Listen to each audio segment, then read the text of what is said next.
Hi there and welcome to Hyundai Power Products. My name is Adrian and today we're going to look at the operation instructions for this Hyundai HYW3000P2 petrol pressure washer. So we're going to give you some instructions of the do's and don'ts, how to work it, how to start it, how to stop it, that sort of thing. So we've done all the assembly of the machine, we put engine oil in it, we've put fuel in it. One other thing that we may need to do if we're going to use the detergent is to put detergent in it. Obviously, we have the soap canister here. I'll just pop the lid off. It does fit firmly. So we could put our detergent in here, whether it be traffic film remover, something like that, if we were doing some cleaning. So, detergent goes in there. There we are.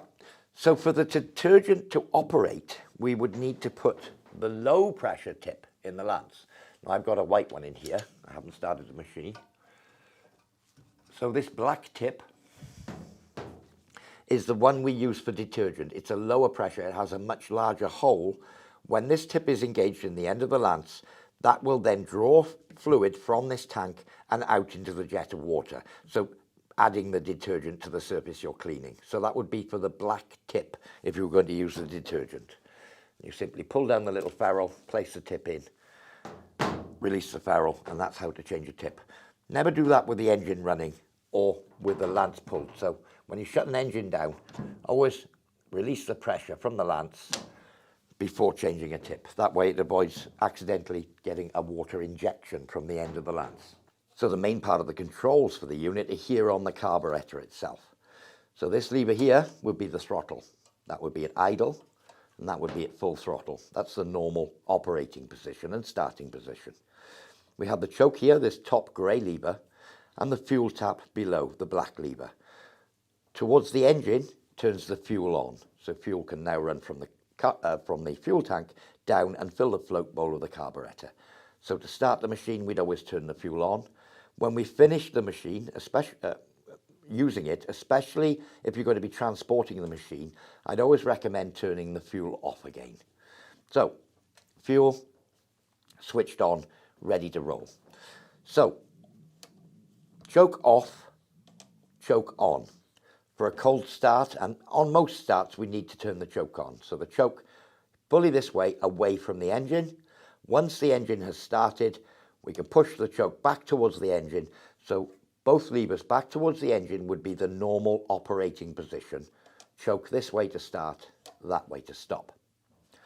So again, when we start the engine, the procedure would be choke on, fuel on, full throttle. Before we start it with a recoil, it's important that we bleed the system through with water. We'll go through that next. So as I said, before we start the engine, the pump is water cooled and it will overheat if it runs for any long periods of time with no water in it. So we need to bleed water in through the system so that it doesn't run dry, as it were. So we would connect our hose pipe from the mains water and turn on the tap. Water would come to the pump first of all.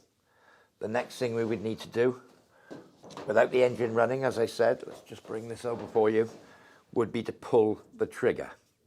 Now, water will gradually work its way through all the hoses and out through the tip in the end of the lance.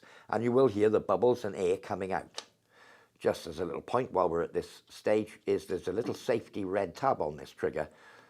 So that if you leave the lance unattended, it's child safe, that sort of thing, and you can't inadvertently pull the trigger when you're doing anything else. So that little red tag is just a little safety lock, and that would be open, close. So the water's on, water's flowing through because we're pulling the trigger, and now water is coming out at the end of the lance. This is the point where we can now pull the recoil. On the side of the engine here is the on-off switch. We need to switch it on to allow the engine to start. In the off position, it basically grounds out the spark pack, kills the spark to the spark plug, and the engine will stop. So a very simple on-off switch. So up with this end in the on position. Now, we've got everything set, ready to pull the recoil, and we've bled water through the system. And we could pull this recoil to try and start the engine. One drawback, one thing you need to pay note to, is that you may get one pull, and then if you're not pulling the trigger on the lance, you will be trying to achieve pressure within the outlet line with the recoil only, which is what the engine's supposed to do. So you may find that it'll lock solid. So what you need to do, and this is pretty much the same for all pressure washers, is when you're pulling the recoil, also pull the trigger, and that will allow you to pull the recoil and you're not generating back pressure in the pump, which will stop you pulling the recoil. So that's just an important thing to remember. If it locks out and you think, oh, the engine's seized up, it's because you're trying to achieve the 3000 PSI with a recoil. So always pull the trigger when you're starting the engine. Obviously, once it's started, it's ready for use. Pull the trigger for, obviously when you want to use the lance, release it when you want to stop the water flow. So one important thing, don't leave the machine unattended without pulling the trigger. So don't leave it unattended with the engine running. I know that would waste fuel anyway, and you're not likely to do that for more than 30 seconds or so, because the water flow won't be flowing through the pump, keeping it cool, as we described earlier. So if you're not going to be using it for more than a minute, say, switch the engine off and stop it, and then restart it when you need it again. So when you finish with the machine, the stop procedure, we'd keep hold of the lance.